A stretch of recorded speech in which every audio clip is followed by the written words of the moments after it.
Om Swastiastu, Tabe Selamat Tinggal Alatai, Salam Sahujud Karendem Malempang. Perkenalkan, nama saya Gresta Magus Nathan. NIM saya 240032.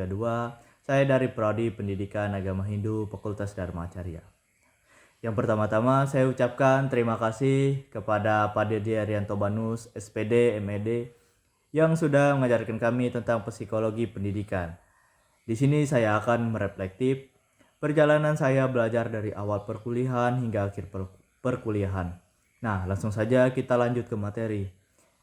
Salah satu konsep yang paling berkesan menurut saya di mata kuliah ini adalah tentang peran guru bukan hanya sebagai pengajar, tetapi sebagai fasilitator perkembangan psikologi siswa, yang berarti guru bukan hanya sekedar menyampaikan materi, tetapi juga menjadi pendamping emosional, motivator, dan pembentuk karakter siswa. Dan di sini saya memiliki perubahan pemahaman. Yang pertama, sebelum saya mempelajari psikologi, saya mungkin melihat perilaku manusia secara dangkal atau hanya berdasarkan persepsi pribadi. Setelah mempelajari psikologi, saya memahami tentang perilaku manusia dipengaruhi oleh banyak faktor biologis, lingkungan, sosial, dan kognitif. Nah, yang kedua, perubahan cara pandang terhadap diri sendiri dan orang lain. Mata kuliah psikologi pendidikan membantu saya untuk lebih reflektif terhadap diri sendiri, termasuk mengenali pola pikir, emosi, dan motivasi pribadi. Lebih empatik terhadap orang lain, karena memahami bahwa setiap individu memiliki latar belakang, pengalaman, dan kondisi psikologis yang mempengaruhi tindakannya. Nah, yang ketiga, perubahan pandangan saya terhadap hubungan sosial. Mata kuliah psikologi ini membuka wawasan saya mengenai bagaimana persepsi, sikap, dan pengaruh kelompok mempengaruhi perilaku individu. Nah, saya mulai menyadari dinamika dalam kelompok seperti kepemimpinan dan konflik sosial. Dan dulu saya kira ketika kita menjadi guru, kita hanya menyampaikan materi saja tanpa harus mempelajari watak siswa atau tingkah laku siswa.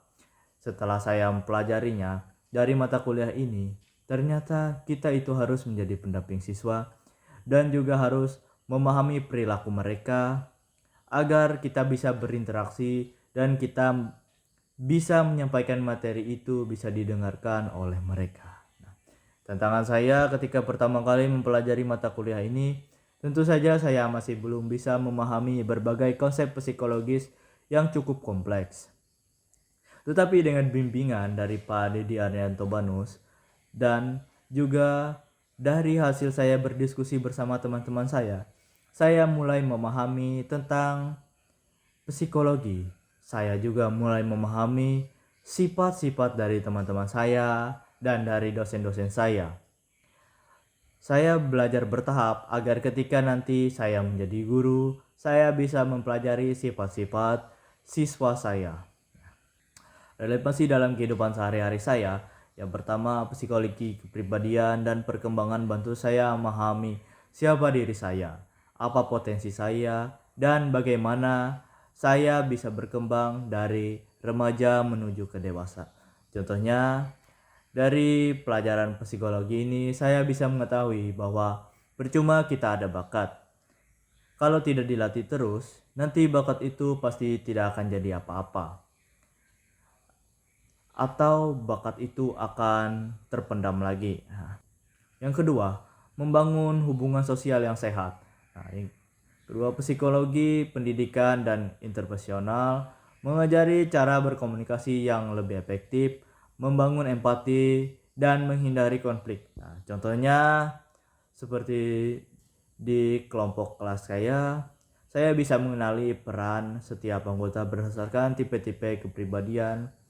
Jadi kerja kelompoknya bisa menjadi lebih efektif. Kesimpulan dari saya, jadi kita belajar psikologi ini adalah untuk bekal kita ke depannya agar kita bisa menghadapi orang-orang atau siswa kita nanti. Kita bisa membedakan bagaimana sifat-sifat mereka. Sekian penjelasan dari saya ucapkan terima kasih kepada Pak Dedi Arianto Banus, SPD MED, yang sudah mengajarkan kami tentang psikologi pendidikan. Saya akhiri dengan Prama Santi. Om Santi Santi Santi Om Sahe.